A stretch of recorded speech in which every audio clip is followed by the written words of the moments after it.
And welcome back, everybody, to the Market Knowledge Podcast. We're talking to life science CEOs, founders, and influencers. And today we've got a very special guest. We've got the leader of the life science practice group at Marsh McLennan. Hugh Leslie is here today. Hey, Hugh, how are you? I'm good, Bob. Thanks for having me on. Well, I'm so excited to have you. This is going to be great. I'm excited about our conversation for today.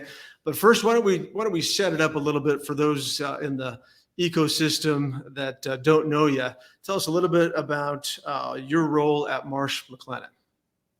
Yeah, thanks, Bob. So I help lead our commercial insurance team. So we have a team of 50 in San Diego. We are very fortunate to work with many of the life science companies in town.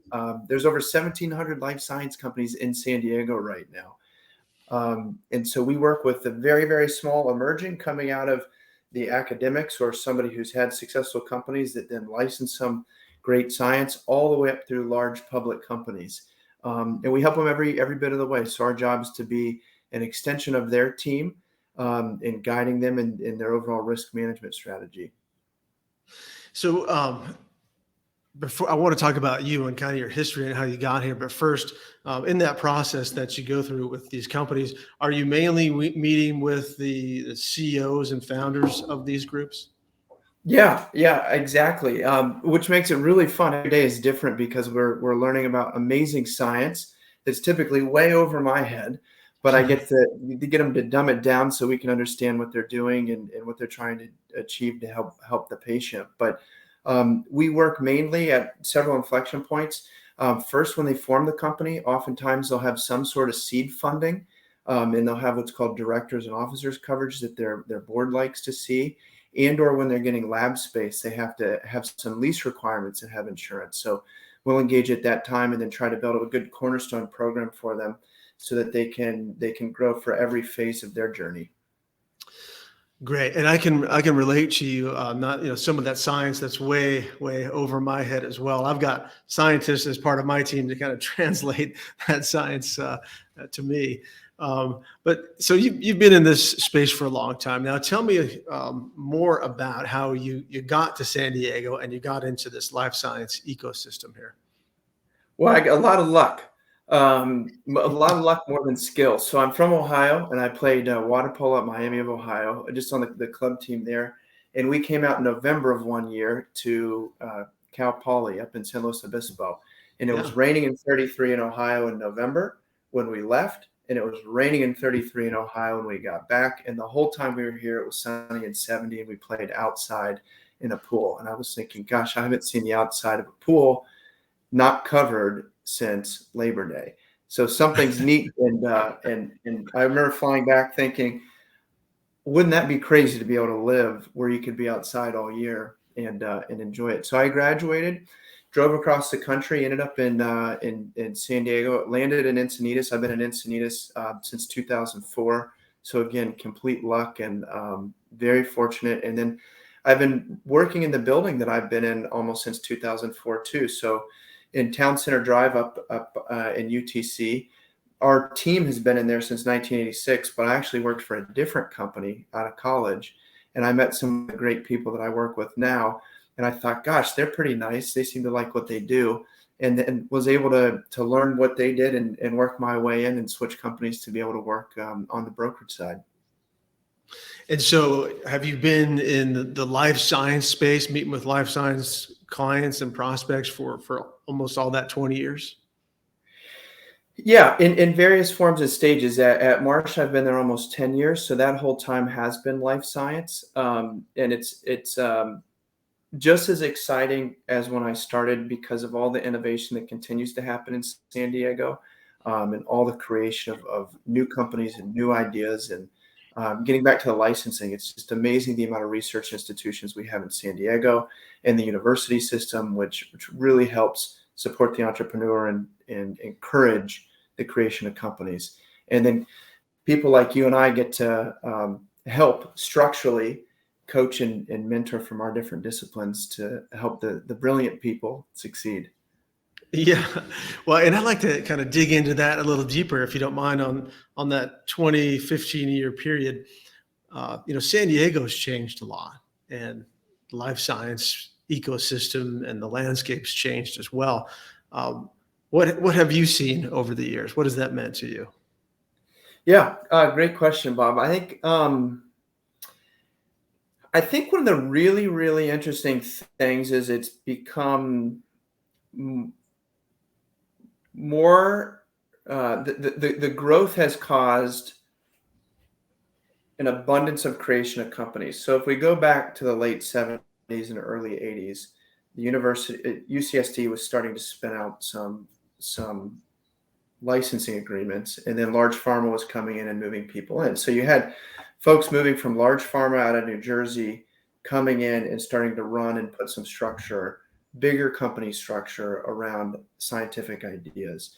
And so what I see is the exponential growth of that, where you had a couple companies. I mean, it started with Hybrid, and actually most companies in town can still point back to either somebody that's advising that was part of that crew, and it's no further than two removed for almost any company in San Diego from what I've seen. But the exponential expertise and the creation of companies, I feel like, continues to grow. And to illustrate that point, we work with Johnson & Johnson and J Labs, their company, their incubator and accelerator.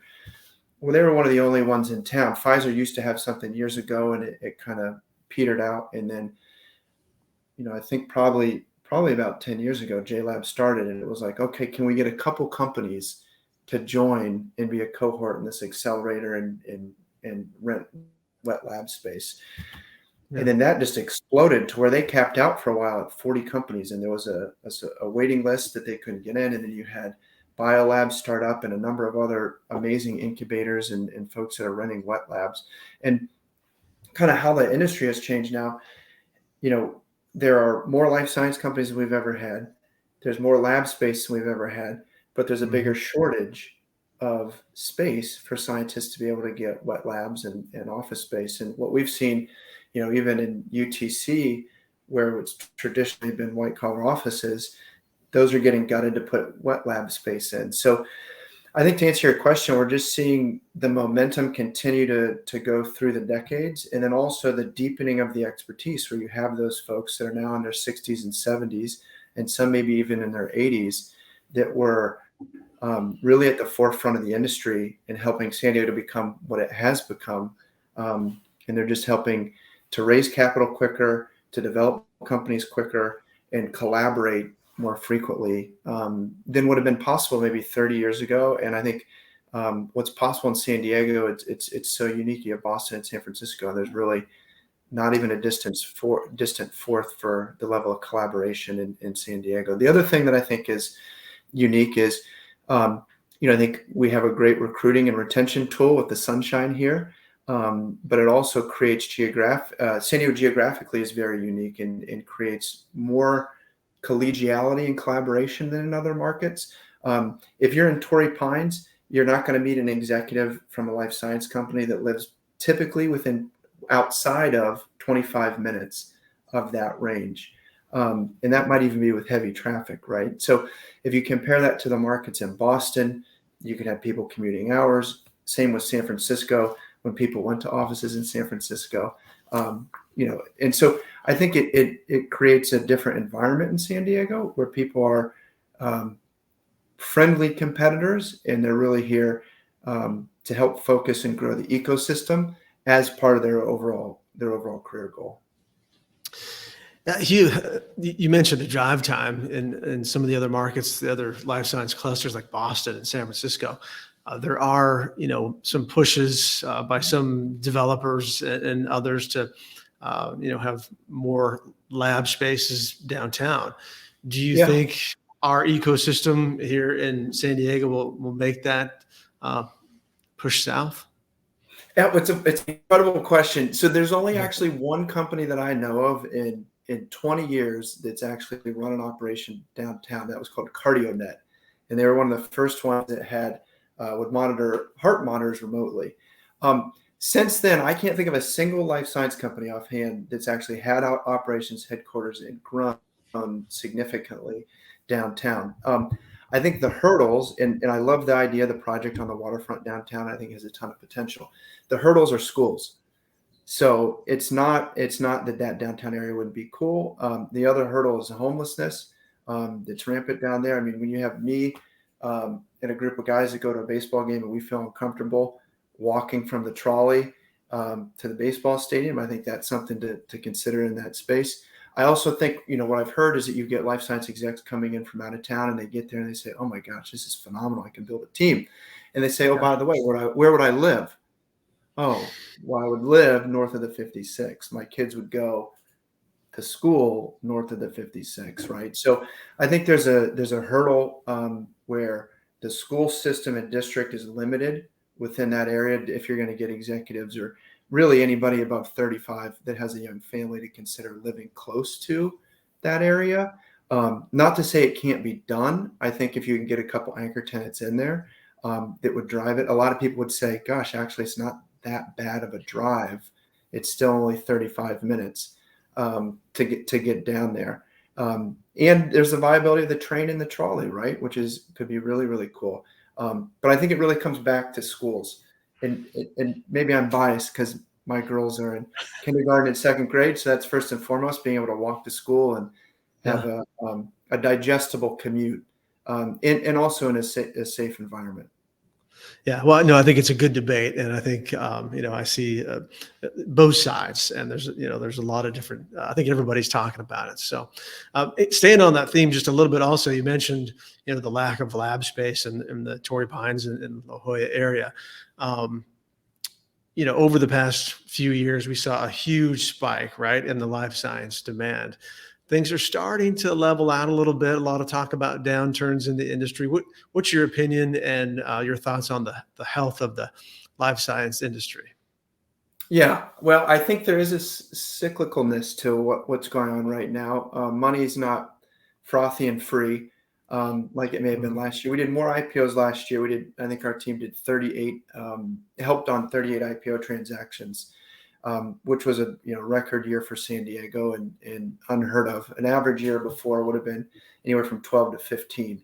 So the market is definitely different, and we have a lot of clients that are getting squeezed on their on their overall finances and ability to fundraise. But it's still, I would say, very, very, very vibrant for the creation of companies. And going back to what we're seeing in the folks that are going into the accelerators, and not to mention the Illumina accelerator program that many companies in San Diego have gone through too, right? So we're seeing a lot of creation on that side. I had 3 calls yesterday of new companies that are funding. One was out of the Scripps Research Institute. Another was out of an idea out of La Jolla Institute of Immunology. And another was just executives who have had several successful companies and said, hey, we've got an idea to license some amazing science and go from there. I think the change from maybe this year to the last couple of years is the slog to raise capital is greater, but the enthusiasm is not any less from the scientist and from the entrepreneur. And that spirit has been undaunted by the stock market. And so it's just saying, okay, well, maybe this year we're not going to do what we thought, but we still want to get the science out there. We still want to help the patient. And Bob, I think that's one of the really interesting things about the industry that makes it so special is that we look at these amazing successes in San Diego, multi-billion-dollar exits, right? Where the Yeah. founders and the leaders of that group make enough money to never have to work again, right? And then more, right? The average that we see on our team is 3 months that those executives, they have their exit, they go travel the world, and then they're back at it 3 months later. The most I've ever seen has been 8.5 months from one of those executives being on the sideline. And Wow. I think the underlying piece is, do they love the game? Do they love creating the company? Do they love leading it? Is the financial aspect good? Yes. But at the end of the day, what they're waking up for is that game to help the patient. Because any of these companies, we all know somebody in our extended family or family at work that can positively be affected by it, right? So I think that's what is so exciting about the life science industry. And regardless of the stock market, will not slow down. I just got back from Omaha, Nebraska. Yesterday, we were touring the Midwest of some of our clients that are doing manufacturing in the U.S.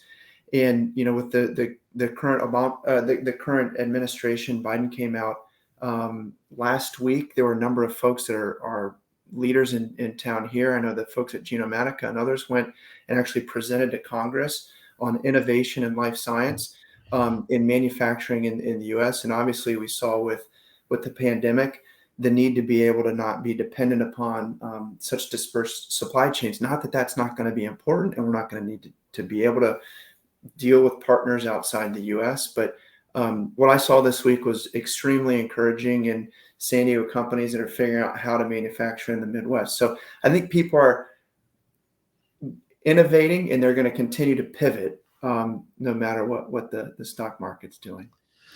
When you're meeting with some of the, let's say, early stage companies, is there a theme of concern, something that's keeping up these CEOs, founders up at night?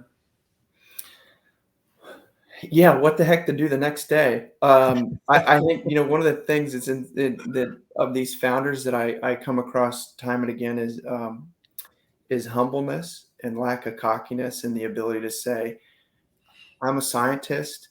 I have an idea that I think can change the world, but what the heck do I do with this? I don't know how to do this. And again, getting back to why the ecosystem in San Diego is so interesting and important. Some might say, Bob and Hugh are service providers, and that's it, right?